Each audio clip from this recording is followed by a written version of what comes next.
Hello friends, कैसे हैं आप सब। उम्मीद करते हैं आप लोग काफ़ी अच्छे होंगे, स्वस्थ होंगे, मस्त होंगे और आपकी पढ़ाई भी काफ़ी अच्छी चल रही होगी। तो आपके डिमांड पर आज एक बेहद महत्वपूर्ण वीडियो लेकर आए हैं जिसमें हम लोग बात करने वाले हैं क्लास 12 के केमिस्ट्री सब्जेक्ट के एक बहुत ही इंपॉर्टेंट चैप्टर डी एवं एफ ब्लॉक के बारे में। और आज इस वीडियो में इस चैप्टर के जो भी इंपॉर्टेंट एमसीक्यूज हैं उसको हम देखेंगे, फिर इसका अगला पार्ट भी हम लेकर जल्द आएंगे। तो आइए आज के सेशन की शुरुआत हम लोग इस शानदार सवाल के साथ करते हैं। हमारा जो पहला क्वेश्चन है वो है ब्रश पीतल का मुख्य अवयव होता है। ब्रश जो कि एक मिश्र धातु है, क्या है बाबू, मिश्र धातु है। और ये किसका किसका मिश्र धातु है, तो किसका किसका मिश्र धातु है, तो ब्रश जो है वह पीतल, कॉपर और जिंक का मिश्र धातु है। तो राइट आंसर यहाँ पे क्या हो जाएगा बाबू, ऑप्शन नंबर 1 हो जाएगा। यानी पीतल जो है जिसको हम लोग ब्रश बोलते हैं वो कॉपर और जिंक का मिश्र धातु है। लगभग 80% जो है वह कॉपर और 20% जिंक मिलकर के जो है वह पीतल का क्या करते हैं, निर्माण करते हैं। ये बहुत ही इंपॉर्टेंट क्वेश्चन है, आप निश्चित रूप से इसे याद रखिएगा। लगभग हर एग्जामिनेशन में यहाँ से क्वेश्चन पूछे जाते हैं। अगले प्रश्न की तरफ चलते हैं। रोल्ड गोल्ड का मुख्य अवयव होता है। देखिए यहाँ पे क्या है कि रोल्ड गोल्ड का मुख्य अवयव जो होता है वो कॉपर और एल्युमिनियम होता है। रोल्ड गोल्ड का मुख्य अवयव क्या होता है बाबू, कॉपर और एल्युमिनियम। ये भी बहुत इंपॉर्टेंट क्वेश्चन है, पूछा गया है कई बार। रोल्ड गोल्ड का जो है वह अवयव कौन कौन सा होता है, तो कॉपर और एल्युमिनियम दोनों मिलकर के रोल्ड गोल्ड का क्या करते हैं, निर्माण करते हैं। बाकी के ऑप्शन को भी देख लेते हैं। कॉपर और जिंक मिलकर के पीतल का निर्माण करते हैं, और कॉपर और टीन मिलकर के किसका निर्माण करते हैं बाबू, कांसा का निर्माण करते हैं। तो इस तरह से ये बहुत ही महत्वपूर्ण है, आप निश्चित रूप से इसे याद रखेंगे। चलते हम लोग अगले प्रश्न की तरफ। हमारा अगला क्वेश्चन, निम्नलिखित संक्रमण धातु के आयनों में कौन प्रति चुंबकीय है। ये बहुत ही इंपॉर्टेंट क्वेश्चन है, आप इसे निश्चित रूप से देखिएगा, बहुत वीवीआई क्वेश्चन है। प्रति चुंबकीय हम लोग किसको कहते हैं जी, डायमैग्नेटिक किसको कहते हैं, तो जिसके पास अयुग्मित इलेक्ट्रॉन ना हो, जिसके पास अयुग्मित इलेक्ट्रॉन ना हो उसको हम लोग क्या कहते हैं, प्रतिचुंबकीय कहते हैं। अब देखिए यहाँ पे कोबाल्ट के पास जो है वह कितना अयुग्मित इलेक्ट्रॉन है, जरा देखिएगा। कोबाल्ट की परमाणु संख्या 27 है, इसने 2 इलेक्ट्रॉन का त्याग कर दिया, तो अब इसके पास जो है वह टोटल इलेक्ट्रॉन कितना, 25 में जो है वह आपका आर्गन के पास 18 गया, तो यानी अब इसके पास 3D में कितना बचा, 7। अब 3D में 7 बचा, तो आप देख लीजिए यहाँ पे ध्यान से 1 2 3 4 5 6 और 7। इसका मतलब यहाँ पे अनपेयर्ड इलेक्ट्रॉन कोबाल्ट के पास कितना है बाबू, 3 है। तो यानी ये अनपेयर्ड इलेक्ट्रॉन इसके पास है, तो ये जो है वह आपका प्रतिचुंबकीय ना होकर क्या होगा, अनुचुंबकीय। आप यहाँ पे Cu2+ को भी देखेंगे तो इसके पास भी अनपेयर्ड इलेक्ट्रॉन है। Ni2+ के पास भी देखेंगे तो इसके पास भी जो है वह क्या, अनपेयर्ड इलेक्ट्रॉन है। लेकिन देखिए यहाँ पे क्या है कि Zn2+, Zn का जो है वह क्या होता है, परमाणु संख्या 30 होता है, लेकिन 2+ कर दिया इसने, तो Zn2+ की परमाणु संख्या कितनी हो जाएगी, 28। और 28 में देखिए क्या है कि आपका आर्गन के पास 18 चल गया, तो 3D में कितना इलेक्ट्रॉन हो जाएगा, 10। जब 3D में 10 इलेक्ट्रॉन हो जाएगा तो अनपेयर्ड इलेक्ट्रॉनों की संख्या क्या हो जाएगी, 0। तो जिसके पास अनपेयर्ड इलेक्ट्रॉनों की संख्या 0 हो जाएगी वही आपका क्या हो जाएगा बाबू, तो वही आपका प्रतिचुंबकीय होगा। इस प्रकार से राइट आंसर क्या हो जाएगा, ऑप्शन नंबर डी, Zn2+। आप बाकी के भी निकाल सकते हैं, बाकी के ऑप्शन को बी और सी को भी निकाल सकते हैं आसानी से, इसी तरह से। क्लियर है, राइट आंसर क्या हो जाएगा, ऑप्शन नंबर डी हो जाएगा। अगले प्रश्न की तरफ चलते हैं। निम्न में से किसके जलीय विलयन में पोटेशियम आयोडाइड मिलाने पर आयोडीन मुक्त होता है। बहुत ही अच्छा क्वेश्चन है कि किसके जलीय विलयन में पोटेशियम आयोडाइड मिलाने से जो है वह आयोडीन मुक्त होता है। तो देखिए यहाँ पे क्या होता है कि कॉपर सल्फेट के जलीय विलयन में जब आप पोटेशियम आयोडाइड को डालिएगा तो यहाँ पर जो है वह क्या होता है, आपका जो है वह पोटेशियम सल्फेट बनता है और साथ में आपका आयोडीन क्या होता है, मुक्त होता है। तो यहाँ से ध्यान से देखिएगा, तो राइट आंसर यहाँ पे क्या हो जाएगा, तो राइट आंसर आपका हो जाएगा ऑप्शन नंबर बी हो जाएगा। कौन सा आंसर होगा बाबू, option number B, copper sulphate. Clear है, राइट आंसर क्या होगा, ऑप्शन नंबर बी। अगले प्रश्न की तरफ चलते हैं। विद्युत की सबसे अधिक सुचालक धातु कौन सी होती है? विद्युत की सबसे अधिक सुचालक धातु कौन सी होती है, यानी कौन सी धातु जो है वह विद्युत चालकता सबसे अधिक दर्शाता है। तो ये तो जाहिर सी बात है कि चांदी जो है वह विद्युत का सबसे अच्छा सुचालक माना जाता है। तो राइट आंसर यहाँ पे क्या हो जाएगा, ऑप्शन नंबर डी, कि चांदी जो है वह विद्युत का सबसे अच्छा सुचालक माना जाता है। Good conductor of electricity silver. Right answer क्या हो जाएगा, ऑप्शन नंबर डी। अगले प्रश्न की तरफ चलते हैं। क्रोमियम कार्बोनिल में क्रोमियम की ऑक्सीकरण अंक होती है। देखिए ये आपका क्रोमियम कार्बोनिल है, ध्यान से देखिएगा, यही आपका क्रोमियम कार्बोनिल है और इस क्रोमियम कार्बोनिल में आपका क्रोमियम की ऑक्सीकरण संख्या पूछी जा रही है। तो इसको x मान लेते हैं। कार्बोनिल समूह का 0 × 6 बराबर क्या होगा 0, यानी x इक्वल टू क्या हो जाएगा 0। इसका मतलब क्रोमियम कार्बोनिल में जो है वह क्रोमियम की ऑक्सीकरण अवस्था क्या हो जाएगी बाबू, तो क्रोमियम की ऑक्सीकरण अवस्था 0 हो जाएगी, यानी राइट आंसर हमारा क्या हो जाएगा, ऑप्शन नंबर डी हो जाएगा। अगले प्रश्न की तरफ चलते हैं। आयरन कार्बोनिल में आयरन की ऑक्सीकरण अंक होती है। आयरन कार्बोनिल में आयरन की ऑक्सीकरण अंक, देखिए आयरन कार्बोनिल का जो सूत्र होता है FeCO का होल 5। अब देखिए यहाँ पे हम लोग फेरस का जो है वो ऑक्सीकरण संख्या निकालेंगे x, कार्बोनिल का 0 × 5। ध्यान से देखिएगा, थोड़ा सा 1 सेकेंड, यस ध्यान से देखिएगा आप, x प्लस 0 × 5 इक्वल टू क्या है 0, x इक्वल टू क्या है 0। तो यहाँ से आपका क्या होगा कि आपका आयरन कार्बोनिल या फेरस कार्बोनिल में भी जो है वह क्या है कि आपका ऑक्सीकरण स्टेट जो है वह फेरस का क्या हो जाएगा 0 हो जाएगा। अगले सवाल की तरफ चलते हैं। ये तो बहुत ही ज़्यादा इंपॉर्टेंट सवाल है, चूँकि कई बार पूछा गया है, इसलिए आप इसको निश्चित रूप से याद रखिएगा। देखिएगा यहाँ पे क्या है कि निकेल कार्बोनिल है, निकेल टेट्रा कार्बोनिल, ये आपका निकेल कार्बोनिल है। इसको हम लोग निकेल टेट्रा कार्बोनिल भी बोलते हैं, निकेल टेट्रा कार्बोनिल भी बोलते हैं। कार्बोनिल या टेट्रा कार्बोनिल, निकेल शून्य भी इसको बोल सकते हैं, टेट्रा कार्बोनिल, निकेल शून्य भी इसको कहते हैं, ये इसका नाम है। अब देखिएगा यहाँ पे क्या है कि इसमें निकेल की ऑक्सीकरण संख्या पूछ रही है। तो यहाँ पे देखिए, यहाँ पे कार्बोनिल का 0 × 4 बराबर 0, x इक्वल टू क्या हो जाएगा 0 हो जाएगा। अब देखिए यहाँ पे इसका जो प्रसंकरण होता है, इसका प्रसंकरण होता है, आपको हम लिख देते हैं यहाँ पे, इसका प्रसंकरण होता है sp3 और इसकी जो संरचना होती है वो भी मैं आपको लिख देता हूँ। इसकी संरचना होती है चतुष्फलकीय, क्या होती है, चतुष्फलकीय होती है। प्रसंकरण इसका sp3, संरचना इसकी चतुष्फलकीय होती है। बहुत बार क्वेश्चन पूछा गया, आप निश्चित रूप से इसे याद रखेंगे। तो हमारा यहाँ पे राइट आंसर क्या हो जाएगा, ऑप्शन नंबर 1 हो जाएगा, यानी 0 हो जाएगा। अगले सवाल की तरफ चलते हैं। जर्मन सिल्वर का मुख्य अवयव है। ये भी बहुत इंपॉर्टेंट क्वेश्चन है, बहुत बार पूछा गया है कि जर्मन सिल्वर का मुख्य अवयव कौन कौन से है। तो जर्मन सिल्वर का मुख्य अवयव होता है कॉपर, जिंक और निकेल। क्या होता है बाबू, कॉपर, जिंक और निकेल, ये तीनों मिलकर के जर्मन सिल्वर का क्या करते हैं, निर्माण करते हैं। यानी राइट आंसर यहाँ पे क्या हो जाएगा, ऑप्शन नंबर 1, कॉपर, जिंक और निकेल, ये तीनों जर्मन सिल्वर के मुख्य अवयव हैं। निश्चित रूप से याद रखिएगा, ये तमाम क्वेश्चन बहुत ही ज़्यादा इंपॉर्टेंट है। तो आप एक बार वीडियो को लाइक कर दीजिए, जल्दी से अपने दोस्तों के साथ शेयर कर दीजिए, और यदि आप हमारे चैनल पे नए हैं तो चैनल को सब्सक्राइब करके बेल आइकन को ज़रूर दबा दीजिए।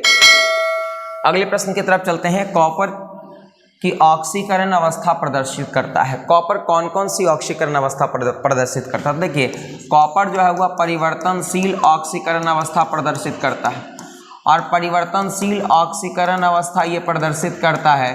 तो कौन कौन से ऑक्सीकरण अवस्था, तो ये जो है वह क्या है, ध्यान से अगर देखेंगे तो CuCl और CuCl2, यानी ये आपका क्यूपरिक क्लोराइड और ये आपका क्या है, क्यूपरस क्लोराइड, क्यूपरस क्लोराइड। तो अगर आप ध्यान से देखेंगे तो यहाँ पर X प्रत्यय जो होता है वो अधिक संयोजकता को दर्शाता है और रस प्रत्यय कम संयोजकता को दर्शाता है। तो यहाँ पे इसकी ऑक्सीकरण अवस्था +2, यहाँ पे इसकी ऑक्सीकरण अवस्था +1।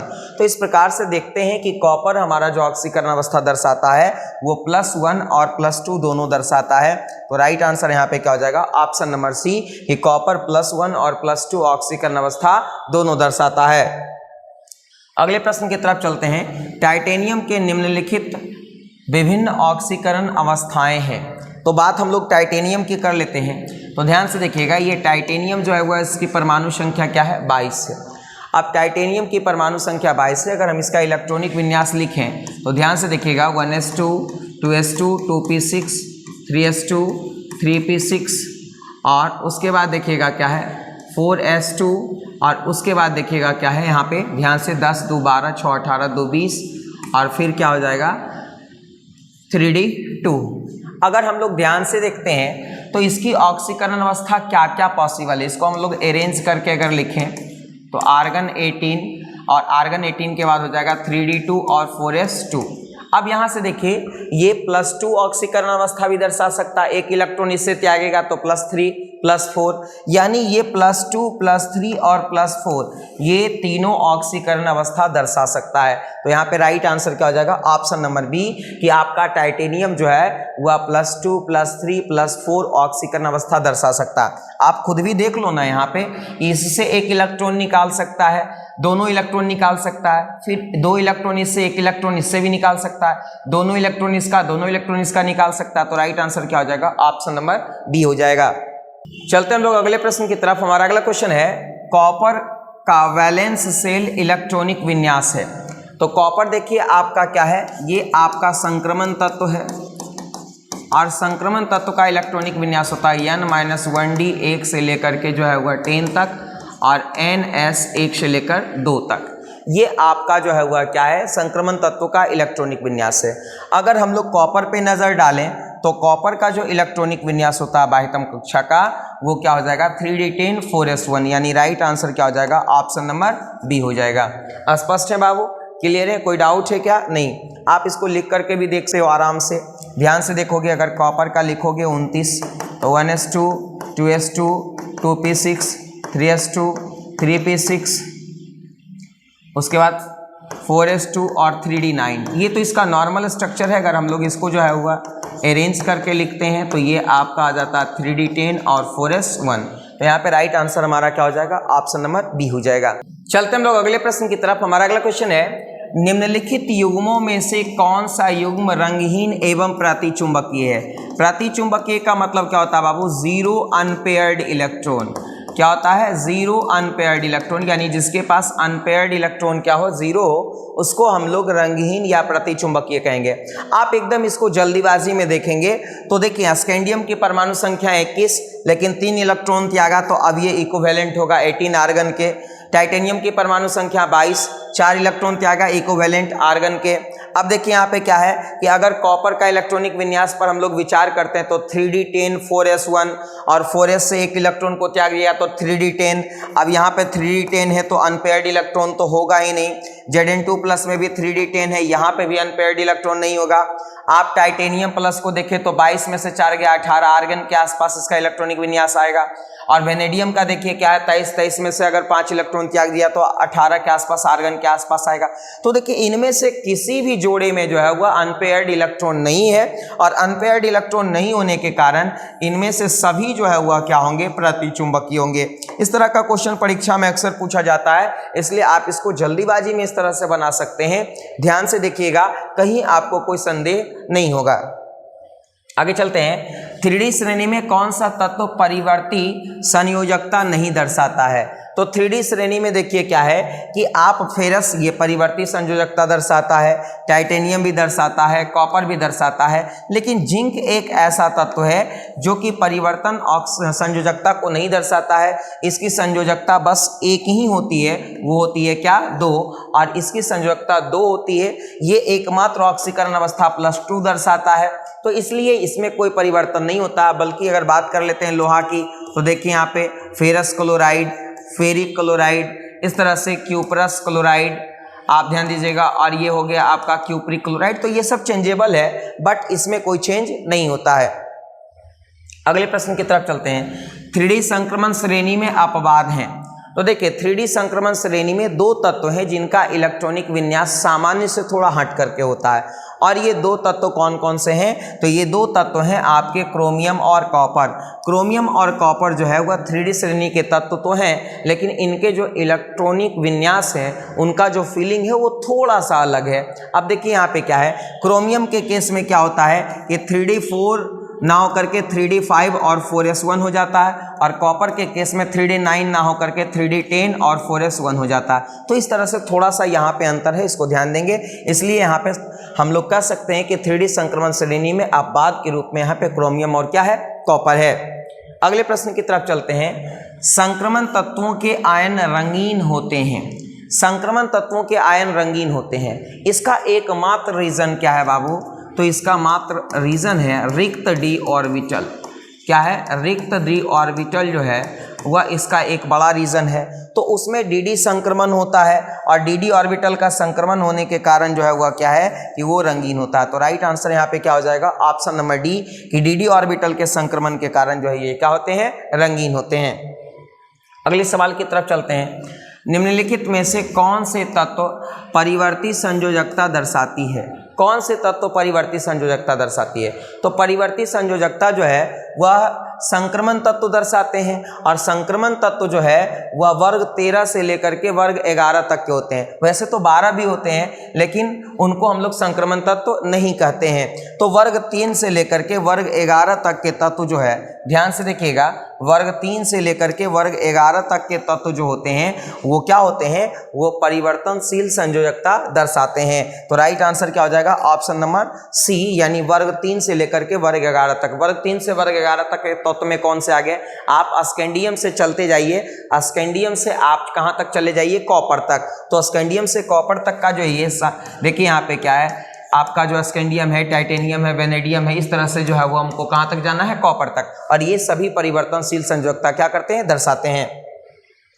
अगले प्रश्न की तरफ चलते हैं। Mn2+ Mn3+ आयन की अपेक्षा अस्थाई होता है, क्योंकि Mn2+ जो है वह Mn3+ आयन की अपेक्षा अस्थाई होता है। इसका क्या कारण है? तो इसका कारण क्या है? देखिए, मैग्नीज की जो परमाणु संख्या होती है 25। अब 25 में देखिए, अगर ये 2 इलेक्ट्रॉन का त्याग कर देता है तो ये हो जाता है Mn2+। अब Mn2+ के पास इलेक्ट्रॉन कितना? 23। 23 में 8 आर्गन के पास चल गया कितना? 18, और 3d के पास कितना बचा? 5। तो यहाँ पे Mn2+ में क्या होता है ना बाबू, कि 3d जो है वह हाफ फील्ड होता है, और Mn2+ में 3d हाफ फील्ड होता है। इस कारण से यही इसका अस्थायित्व को बरकरार रखता है। तो यहाँ पे राइट आंसर क्या हो जाएगा? यहाँ पे राइट आंसर हो जाएगा ऑप्शन नंबर 1, कि यह जो है यानी Mn2+ जो है वह D5 विन्यास रखता है, 3d5 विन्यास रखता है, और 3d5 विन्यास रखने के कारण जो है वह क्या होता है? ये अधिक अस्थायी होता है। राइट आंसर क्या हो जाएगा? ऑप्शन नंबर 1 हो जाएगा। क्लियर है ना? अगले प्रश्न की तरफ चलते हैं। किसका चुंबकीय गुण सर्वाधिक होगा? तो चुंबकीय गुण उसका सर्वाधिक होगा जिसके पास अयुग्मित इलेक्ट्रॉन अधिक होगा। जिसके पास अयुग्मित इलेक्ट्रॉन अधिक होगा। जिसके पास अयुग्मित इलेक्ट्रॉन अधिक होगा। जिसके पास अयुग्मित इलेक्ट्रॉन अधिक होगा उसका चुंबकीय आघूर्ण क्या होगा? अधिक होगा। क्योंकि हम लोगों को चुंबकीय आघूर्ण बराबर फॉर्मूला पता है, n × n+2, और जहां जो है n अनपेयर्ड इलेक्ट्रॉन है।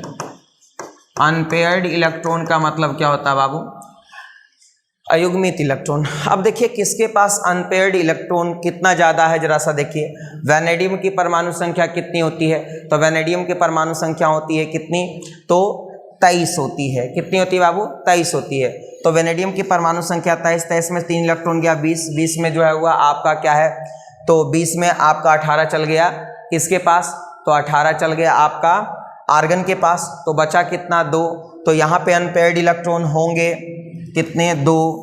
यहाँ पे देखिए Fe3+ में जाइए तो फेरस का 26, 26 में से +3 हुआ तो यानी जो है हुआ 23 हो गया।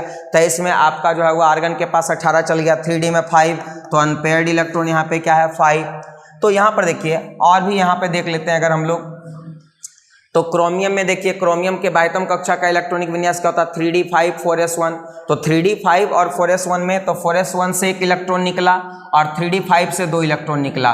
तो 3d5 से 2 इलेक्ट्रॉन निकला तो 3d3 हो गया।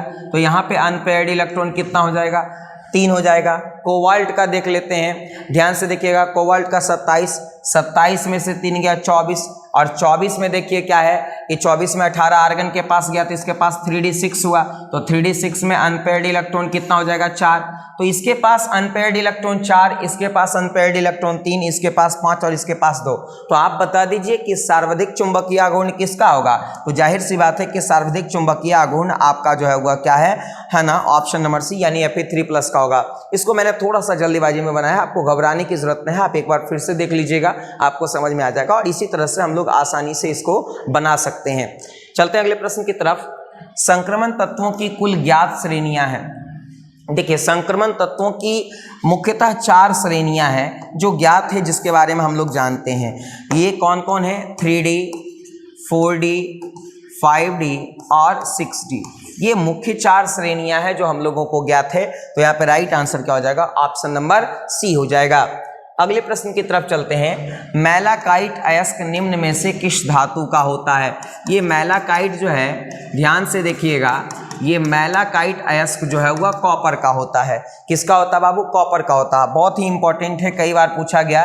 तो मैलाकाइट आपका जो है वह कार्बोनेट और हाइड्रोक्साइड दोनों अयस्क है, और ये किसका होता है, तो कॉपर का होता है। राइट आंसर क्या हो जाएगा, ऑप्शन नंबर 1 हो जाएगा।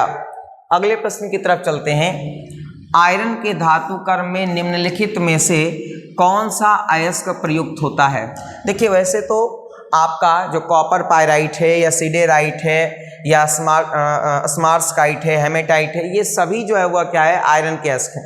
लेकिन मुख्य रूप से आयरन का जो निष्कर्षण होता है वो हम लोग हेमेटाइट से करते हैं। तो यहाँ पे राइट आंसर क्या हो जाएगा, ऑप्शन नंबर बी हो जाएगा। और हेमेटाइट जो है वह ऑक्साइड अयस्क है। निम्नलिखित में कौन सा सल्फाइड अयस्क ग्रीनोकाइट के नाम से जाना जाता है। बहुत अच्छा क्वेश्चन है, ग्रीनोकाइट नाम याद रखिएगा।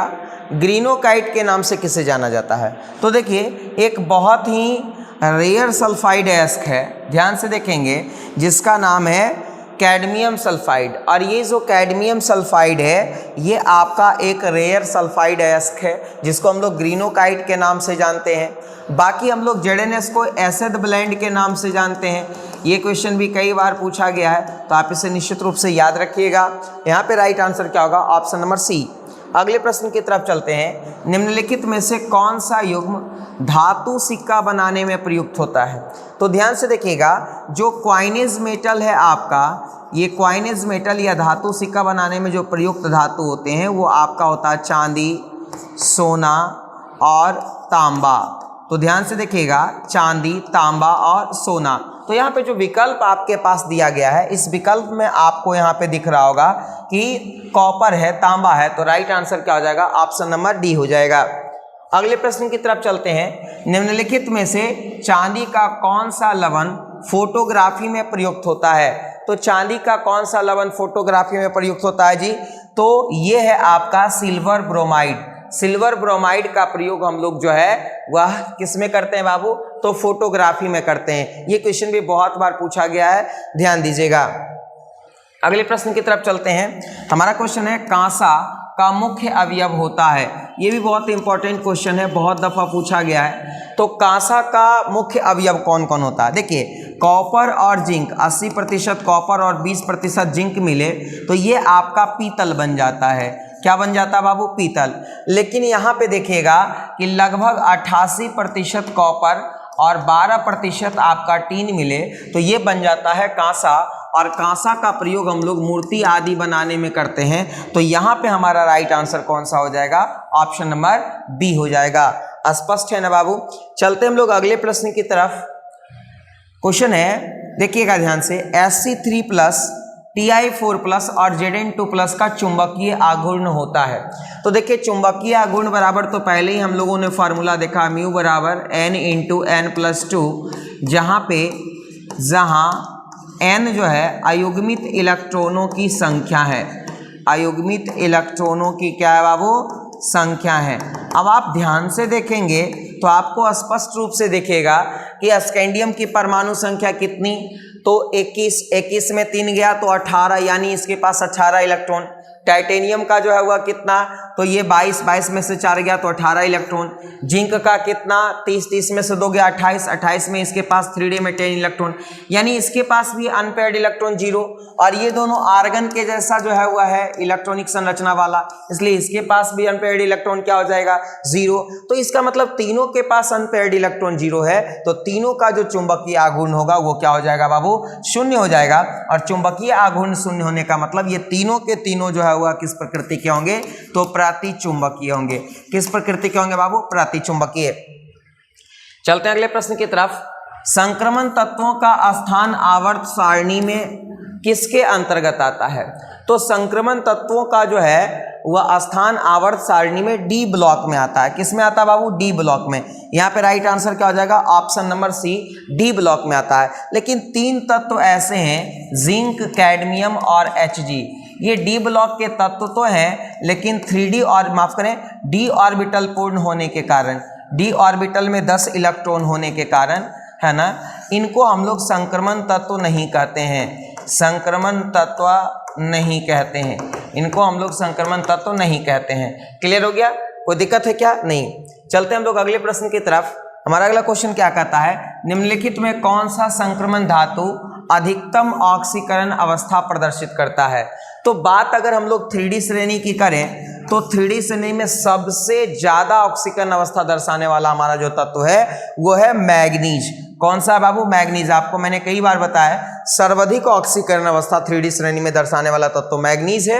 और सबसे कम अगर पूछ दे कि सबसे कम ऑक्सीकरण अवस्था दर्शाने वाला जो है वह तत्व कौन होगा 3D श्रेणी में, तो वो होगा जिंक, जो कि सिर्फ +2 ऑक्सीकरण अवस्था क्या करता है, दर्शाता है। अगले प्रश्न की तरफ चलते हैं। निम्नलिखित युग्मों में संक्रमण तत्व हैं, कौन से संक्रमण तत्व हैं। 3D श्रेणी के तत्व जो होंगे वो संक्रमण तत्व होंगे, 4D श्रेणी के तत्व संक्रमण तत्व होंगे, 5D श्रेणी अर्थात डी ब्लॉक के तत्व जो है वो संक्रमण तत्व होंगे। तो अगर हम ध्यान देंगे तो यहाँ पर हमको स्पष्ट रूप से दिख रहा है कॉपर और फेरस, है ना, ये दोनों के दोनों जो है वह क्या है 3D श्रेणी के तत्व हैं। और 3D श्रेणी के तत्व हैं तो जाहिर सी बात है ये क्या होंगे, संक्रमण तत्व होंगे। तो राइट आंसर यहाँ पे क्या हो जाएगा, ऑप्शन नंबर डी हो जाएगा। अगले प्रश्न की तरफ चलते हैं। ढलवा लोहा में कार्बन परमाणु की प्रतिशत मात्रा होती है। देखिए यहाँ पे क्या है कि ढलवा लोहा में कार्बन परमाणु की प्रतिशत मात्रा 2% से 4% तक होती है। तो यहाँ पे जो विकल्प दिया गया है, गिवन ऑप्शन है, उसके हिसाब से अगर हम मारें तो हमारा राइट आंसर कौन बनेगा, ऑप्शन नंबर 1। अगर बात हम लोग पिटवा लोहा में करें तो पिटवा लोहा में 0.2% से 0.03% तक जो है वह कार्बन की क्या होती है, मात्रा होती है। फिलहाल यहाँ पे हमारा राइट आंसर क्या हो जाएगा, ऑप्शन नंबर 1 हो जाएगा। बात हम लोग अगले प्रश्न की कर लेते हैं। सीरियम के अलावा अन्य लेंथेनाइड तत्वों का ऑक्सीकरण अवस्था अस्थायी होता है। लेंथेनाइड जो है वह 4F श्रेणी को कहते हैं और 4F श्रेणी को हम लोग जो है वह क्या कहते हैं बाबू, तो 4F श्रेणी को हम लोग लेंथेनाइड श्रेणी कहते हैं, या इसको हम लोग जो है वह क्या कहते हैं, दुर्लभ मृदा तत्व भी कहते हैं। क्या कहते हैं बाबू, दुर्लभ मृदा तत्व भी कहते हैं। आप अगर ध्यान से देखेंगे तो लेंथेनाइड समूह की सामान्य ऑक्सीकरण अवस्था जो होती है वो +3 होती है। बहुत सारे ऐसे तत्व हैं जो +4 ऑक्सीकरण अवस्था भी दर्शाते हैं, लेकिन यहाँ पे कह रहा है कि सामान्य ऑक्सीकरण अवस्था लेंथेनाइड श्रेणी का कौन होगा, तो ये हो जाएगा आपका +3।